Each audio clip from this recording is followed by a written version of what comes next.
The escalations in Red Sea has unleashed a cascade of disruptions in global shipping. In the latest, the US-backed coalition, including the United Kingdom, launched airstrikes in Yemen.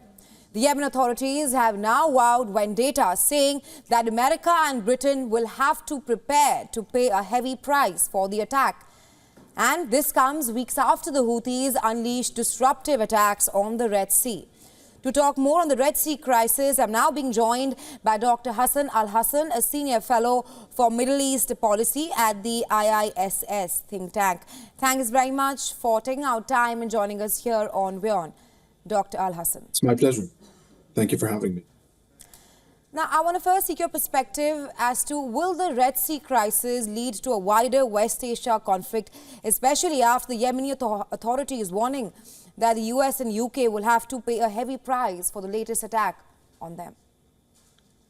Well, that's precisely what most countries in the region are worried about. This is what we saw in statements coming out of Saudi Arabia, Oman, Jordan, even Turkey, which warned that these strikes by the US and the UK against Houthi targets in Yemen could lead to wider regional escalation. So this is primarily the risk that's on everyone's minds in this part of the world.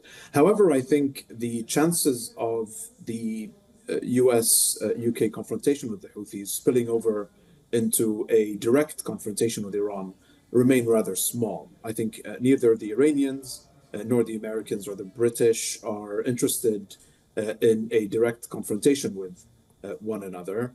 So far, we've seen multiple rounds of escalation and counter-escalation that have yet to lead to a direct confrontation between these Western powers and Iran.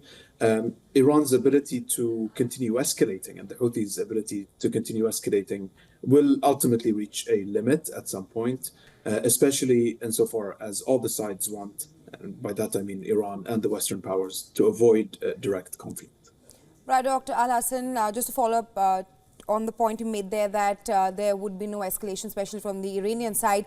The US has offered protection to shipping traveling through the region, but Biden has clearly said that he wants to avoid any direct military confrontation with the Houthis. How do you read that? Yes, the US is in a bit of an awkward position in the sense that its credibility as a security and strategic partner in the region, as a keeper of global peace and security and so on, are concerned. And so there's a credibility requirement on the US to do something to prevent and stop the Houthis from disrupting maritime traffic in the Red Sea any further. At the same time, there's no political will in the United States to get involved in a significant way in war or conflict in the Middle East. This is also something that the Americans are trying to avoid.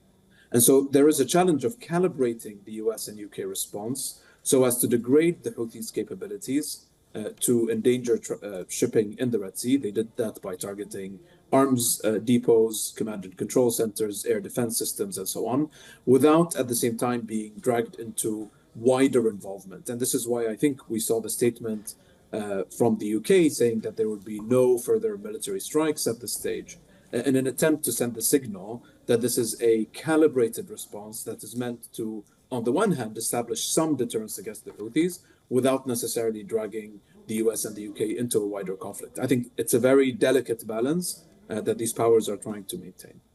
Right, and also talk to us about the impact of the crisis in Red Sea, especially the economic crisis and the impact on trade. So at the moment, the impact of the Red Sea conflict has been fairly localized in the sense that obviously the war in Gaza to begin with has had an effect on Palestine's immediate neighboring countries, so Lebanon, Jordan, Egypt, primarily through a decrease in tourism flows and tourism revenues. We've also seen the markets perceiving these countries to be riskier, which means that their cost of borrowing could go up. As far as the disruption in the Red Sea is concerned, it has had a fairly limited impact on oil and commodity prices, for example. Even though it has led to some decline in the amount of maritime traffic passing through the Red Sea, there has yet to be a wider economic impact. I suppose the main country that is suffering from this is Egypt. And this is primarily because of the decrease in amount of traffic coming through the Suez Canal. The Suez Canal represents an important source for US dollar earnings for Egypt. It represents a significant portion of Egyptian exports. So Egypt obviously has quite a bit to lose, especially if this conflict continues to drag on. Other Red Sea littoral states who have ambitions, like Saudi Arabia, to develop their shipping and ports and logistics sectors, are also quite concerned because this could threaten the long-term feasibility of their development ambitions. But as of now, these economic effects of what's going on in the Red Sea have been fairly localized and have yet to reverberate in the broader regional or global economy. Right, Dr. Al-Hassan, you're joining us live from Bahrain. How do you assess the role of Arab leaders in the ongoing crisis in Red Sea? Saudi Arabia, UAE and Egypt, they have not joined the US naval coalition in the Red Sea. That's correct. Most of the Arab states, with the exception of Bahrain, as a matter of fact, have remained at a distance from Operation Prosperity Guardian and from the predominantly Western coalition that has been taking on the Houthis in the Red Sea. This is primarily because they believe that there is a better way to achieve de-escalation in the Red Sea, which is by achieving de-escalation in Gaza. Ultimately, they view these two conflicts and crises as being directly interlinked. So long as the war in Gaza continues unabated, this will give Iran and the Houthis a strategic pretext and the strategic opportunity that they need to continue justifying their escalation in the Red Sea. This is ultimately a political and essentially a political strategy for Iran and its partners. The issue is that the US continues to want to rely solely on the use of military power to bring the escalation in the Red Sea to a stop. I think the countries in the region see that a de-escalation in Gaza would lead to a broader lowering of the temperature in the region, which could have positive spillover effects within the Red Sea. And so I think most regional countries would prefer a political approach that addresses the issue in the Israel-Palestine theater rather than the use of military force, which they fear could lead to an escalation. Let's remember that countries like Saudi Arabia, the UAE, have spent many years at war with the Houthis and have paid a significant price for that involvement and would not necessarily want to see a repeat of their being involved more closely again in conflagration with the Houthis, especially since peace talks in Yemen seem to be progressing. Dr. Al-Hassan, you speak of how the countries in Saudi Arabia, UAE, Egypt, they don't want to directly confront Houthis, but they want de-escalation in Gaza. But how exactly do you think that will take? Would have to play a very significant role in bringing the Israelis to accept a cessation of hostilities. So far, the US and a few Western powers have refused to do so. They have justified their opposition to a ceasefire under various pretenses.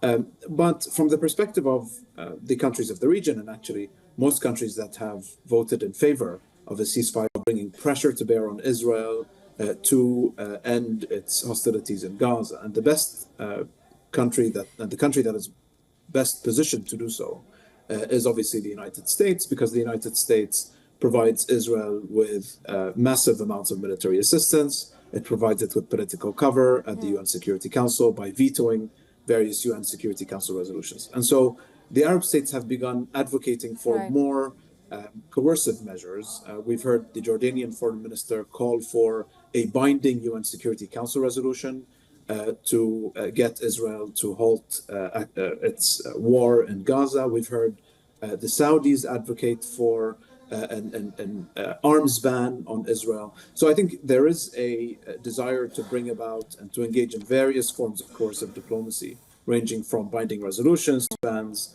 and so on and so forth, to bring pressure to bear on Israel to end hostilities on Gaza.